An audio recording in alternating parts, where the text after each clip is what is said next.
Hey, y'all. Welcome back to Feasting on the Word with D.G. Hamblin. I am D.G. Hamblin. I've got something today that I want to talk about or go over. This is a talk given by President Ezra Taft Benson in conference in 1979.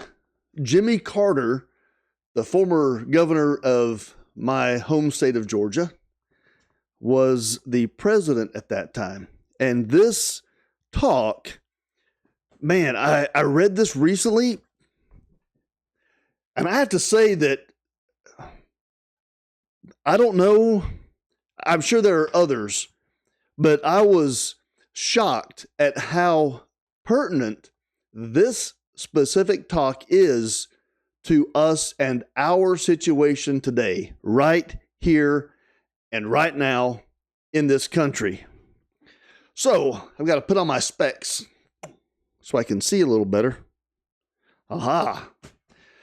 But I want to go over this. There are a lot of points in here. I'm going to read parts of this. I'm not going to read the talk. I will read parts of it, and I will interject some of my own comments here and there. So this talk was called A Witness and a Warning. And he starts off near the beginning. He says, "My message is a witness and warning about some of the evils which threaten America." By the way, I highly recommend that you go back. It's right there on your app, on your Gospel Library app, on your phone or wherever else, and go back to conference 1979 and look up this talk and read it and study it yourself. Okay, he says, "My message is a witness and warning about some of the evils which threaten America, a land he loved with all his heart," he says. And he talks at first about how special this land is, why this truly is a precious promised land. It is here on this continent where Adam dwelt, where the Garden of Eden was located. It was a place of former civilizations, including Adam's, then the Jaredites and the Nephites. It is the place where God the Father and his Son Jesus Christ appeared to Joseph Smith, where the gospel was restored. And he goes on to quote Ether. He quotes Ether more than once here. Ether chapter 2. So this was in last week's Come Follow Me. "For behold, this is a land which is choice above all other lands. Wherefore he that doth possess it shall serve God, or shall be swept off, for it is the everlasting decree of God. Behold, this is a choice land, and whatsoever nations shall possess it shall be free from bondage and from captivity and from all other nations under heaven, if they will but serve the God of the land, who is Jesus Christ." He then goes on to talk about that the Lord revealed that the whole of America is Zion itself from the north to the south. That can be found in the teachings of the prophet Joseph Smith. And he talks about this being the place of the new Jerusalem, which shall come down out of heaven. And he says that God established the Constitution. Well, he's quoting D&C here. That God established the Constitution of this land by the hands of wise men whom he raised up, and redeemed the land by the shedding of blood. You will hear that again here in a minute. And that was from D&C 101, verse 80. Then he talks about in the decade just prior to the Restoration, how there were many countries in South America which were fighting wars for their own independence to free themselves from the rule of European nations. And he talks a little bit about the Monroe Doctrine. And he quotes Joseph Fielding Smith, who said that the greatest and most powerful fortification in America is the Monroe Doctrine. I thought that was really interesting. And he says, let's see here. Oh, he quotes a little bit of the Monroe Doctrine, which says, the American continents, and then there's an ellipses, the American continents are henceforth not to be considered as subjects for future colonization by any European powers. A little further down here, he talks about Isaiah, and he says, Isaiah foresaw the time when a marvelous work and a wonder would come forth among men. And then he quotes Isaiah, who predicted that there would be those who, quote, seek deep to hide their counsel from the Lord, and their works are in the dark, and they say, who seeth us? Gosh, does that not sound like part of the Book of Mormon as well? Maybe this is one of the reasons we're supposed to study Isaiah, because the Book of Mormon goes, especially in Ether, which we're studying right now, goes to great lengths to describe and to talk about secret combinations. It says that he saw a time when the world shall say of him that made it, quote, he made me not. And both of those quotes are from Isaiah 29. And then he asks, what system established secret works of darkness to overthrow nations by violent revolution? Who blasphemously proclaimed the atheistic doctrine that God made us not? Satan works through human agents. And then he says, I refer to the infamous founders of communism and others who follow in their tradition. He says, communism introduced into the world a substitute for true religion. The false prophets of communism predict a utopian society. Now, we really don't hear communism anymore. They have rebranded themselves. We sometimes hear socialism or Marxism by those who are politically on the right, but we often hear words like equity or DEI. We hear about intersectionality, social identity, systems of oppression, and all these under the overall umbrella of progressivism. They no longer call it communism. They rebranded this as progressivism, but it is the same thing. So anytime throughout the rest of this talk, when we read or if you hear me say communism, you can think about the progressive ideals which are so pervasive in our society today. So it says that they wish, let's see, this they proclaim, in other words, this utopian society will come about by destroying capitalism, free enterprise, by doing away with private property rights, by eliminating the family as a social unit, and abolishing all classes of people. Of course, abolishing classes of people, that's a big lie. They really want two classes, the ruling elites and then the serfs, which shall serve them. But these things they want to abolish, capitalism, free enterprise, and private property rights, those are the things which made this country great. It's really the things upon which this country was established. If you went back to the 15 or 1600s in Europe, the common person could not own property. The property was all owned by royalty. And so you could live on this property. The royal who owned it was your landlord, and you had to pay them rent as a tenant there. And this is what they're trying to turn us back to, where there's no private property rights and everybody will be happy. Nobody will be happy. So people could come from these European nations, could come over here, and they could actually own property. They could employ themselves in any business they wanted. If you wanted to be a banker in Europe, you couldn't do so unless you were already kind of born into that class. These things were highly controlled. Even the skilled trades were highly controlled. You didn't have freedom to pursue whichever occupation you wanted. Okay, let's go on. Let's see, where was I? Let's see. I think we're going on to the next page.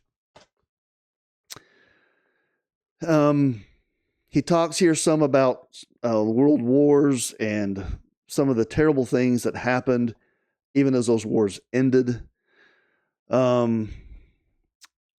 He talks about the Soviet Union under its godless leaders spreading its ideology. So he's talking about communism here again, or as we just said a minute ago, progressivism.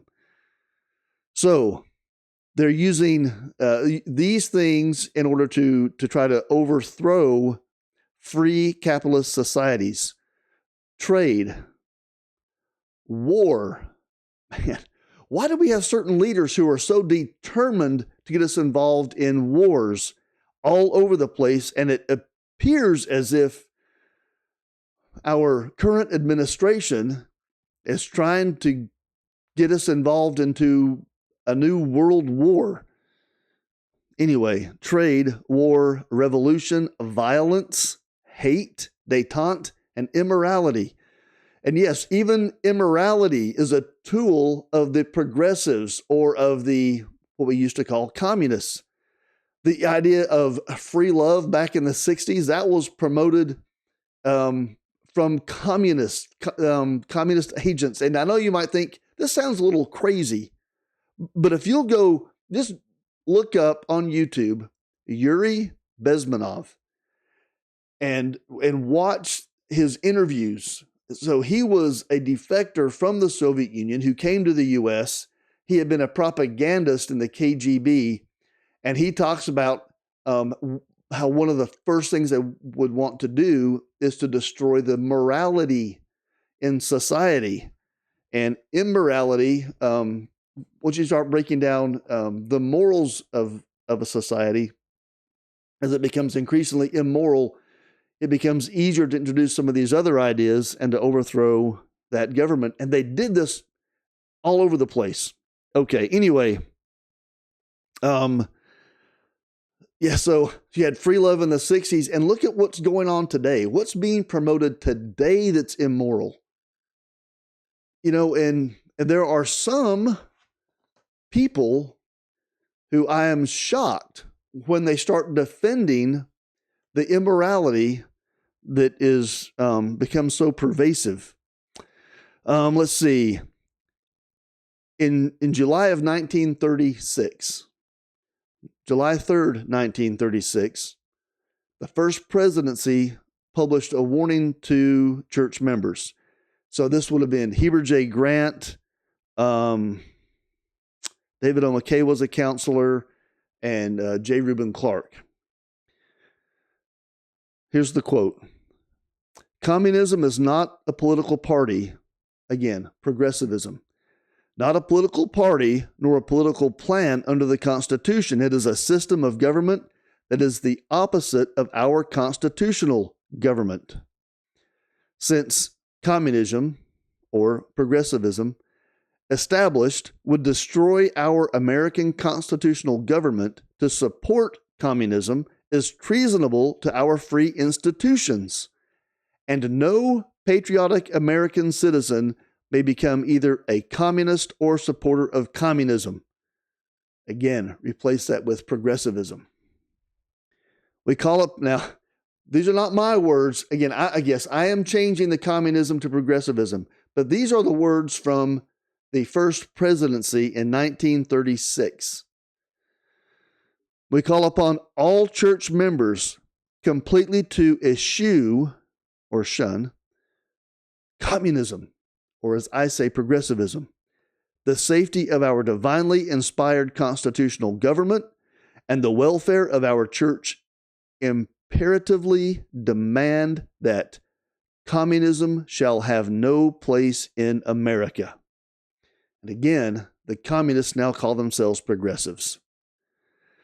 Then President Benson quotes Marion G. Romney, who commented on this just a month prior to this conference. There was a message in the September 1979 Ensign. He wrote that communism is Satan's counterfeit for the gospel plan, and it is an avowed enemy of the God of the land. Communism is the greatest antichrist power in the world today, and therefore the greatest menace not only to our peace, but to our preservation as a free people. Again, progressivism. By the extent to which we tolerate it, accommodate ourselves to it, permit ourselves to be encircled by its tentacles and drawn to it, to that event we forfeit the protection of the God of this land. Wow. And then President Benson says, we have to a great extent accommodated ourselves to communism or progressivism. Let's see. Then he goes, he lists a bunch of countries which have fallen to communism. And then he goes on to say, never before has the land of Zion appeared so vulnerable to so powerful an enemy as the Americas do at present, and our vulnerability is directly attributable to our loss of active faith in the God of this land, who has decreed that we must worship him or be swept off. Now, if that was true in 1979, how much more true is that today? And I've got some numbers here to back it up. If I can do it, I'm going to put up a chart from the Pew Institute. Is that right? The Institute? Pew? Anyway, Pew Research. That's it.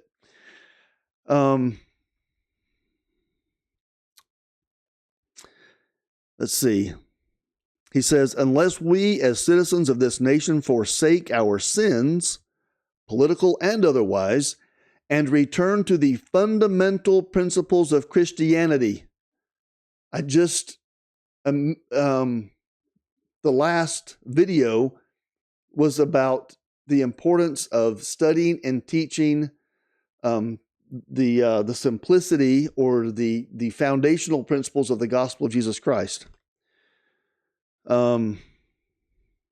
have to return to the fundamental principles of Christianity and of constitutional government, or we will lose our political liberties, our free institutions, and will stand in jeopardy before God. Now, Pew Research has a chart. Hopefully I can get it up so you can see it. If not, I'll try to link it if I can.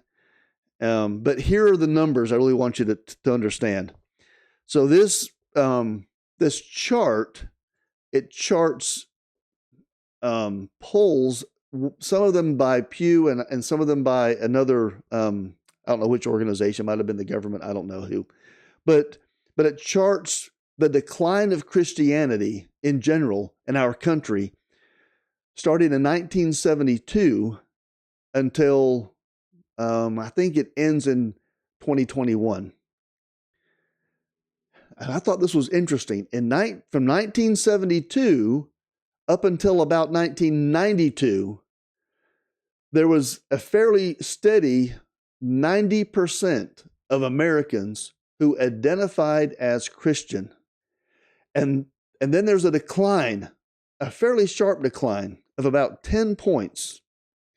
What happened in 1992? Do you remember? Well, that's when Bill Clinton was elected. He was elected president. So it dropped off about 10 points, fell down to about 80%. And then it held steady at about 80% until when? Until 2008. What happened in 2008? That's when Barack Hussein Obama was elected president. And it has been in a pretty steady decline from then until today. And so in 2021, it was around 63%. I would assume today that we're at about 60%, maybe even less than that. There was, I think, on the Pew Research raw numbers, there were a few years, 2 or 3, 4 years in there where it kind of held steady and then dropped off again. I'll let you perhaps guess what years those might have been, and you can put that in the comments if you'd like. So he says that, he goes on to say, President Benson does, that once freedom is lost, only blood, human blood, will win it back. And there are some things we can and must do at once if we are to stave off a holocaust of destruction. And again, this was 1979, but these are still valid, very valid today. He says, first, we must return to worship the God of this land, who is Jesus Christ. As part of that, we need to keep the commandments, pay our tithes and offerings, keep the Sabbath day holy, stay morally clean, be honest in our doings, and have our family and personal prayers. We have to live the gospel. We have to worship Jesus Christ and live the gospel. Then he says the second thing we need to do is awaken to a sense of our awful situation because of this secret combination which is among us. And there he's quoting or paraphrasing Ether chapter 8, verse 24. I believe that's this week's Come Follow Me. We must not tolerate accommodation with or appeasement toward the false system of communism or progressivism, as I keep saying. It is vital that we invoke the Monroe Doctrine. Then the third thing that we should do is we must do as the Lord commanded by revelation in 1833.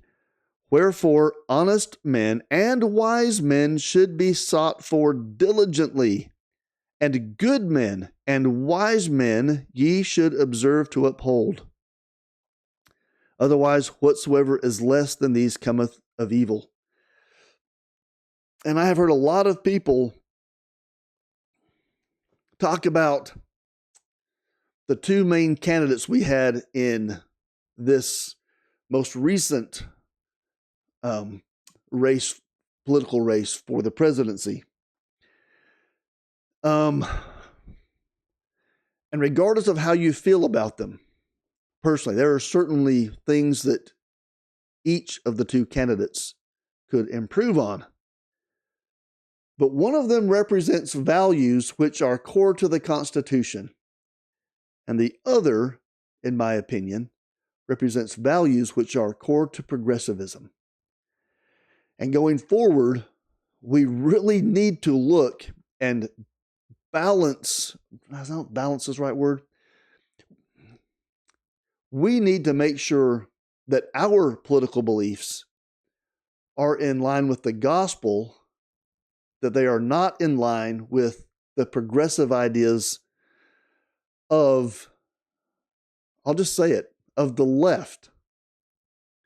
What used to be called communism is now called progressivism. Okay, then the last thing he says we must do is we must study the inspired Constitution and become involved in the political process ourselves. So, 4 things to be done. The last one is to study the Constitution. These other things must come first. Studying the Constitution won't do us any good if we're not living the gospel. So we need to return to worship the God of this land, which is Jesus Christ. We should worship Jesus Christ and live the gospel. We need to understand the situation that we are in right now in our country because of this secret combination, something we don't talk about enough, secret combinations. there are a couple of things which you find throughout the Book of Mormon. One, the temple is everywhere in the Book of Mormon. The gospel of Jesus Christ in its beauty from beginning to end is there in the Book of Mormon.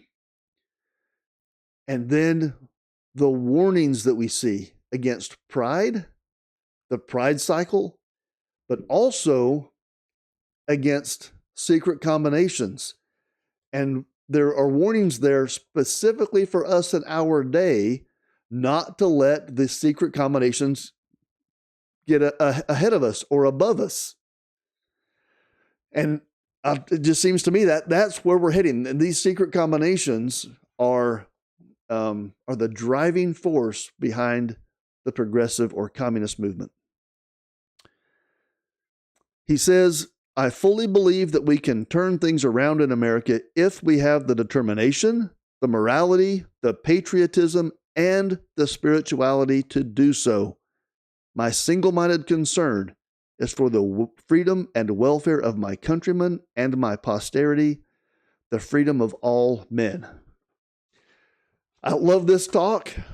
I encourage you to pull it up. I printed this off so I could study it a little more intently, because I like to have paper in my hand. I'm kind of old school that way. I encourage you to do that, whether you print it off or whether it's on your device, whatever. Study this thing. We don't get talks like this much anymore. And there's a reason for it, and I think it's a pretty good reason. The church is much more of a global church now than it was 45 years ago.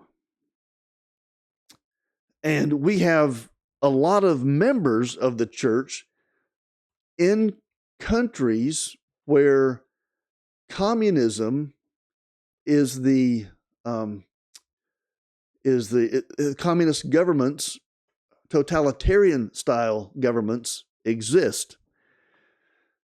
And we are to, we have a responsibility to those people. We do believe in being subject to governments, don't we? We do. And we have members in countries where these totalitarian, communist, progressive type governments exist. And we, of course, we don't want to, we want to be able to support those people. If the church, if the prophet delivered a talk like this today, we might suddenly find our members in China or, in some of the South American countries, Venezuela, I was trying to think Venezuela, or other places, we might find them in jeopardy. So that doesn't mean that since we haven't heard this kind of a talk in recent years that it's not relevant. It certainly is relevant, especially to us living here in the United States today. I'm done ranting about this. I hope you got something out of it. Leave me a comment. Tell me what you think. I love y'all. I'll see you next time.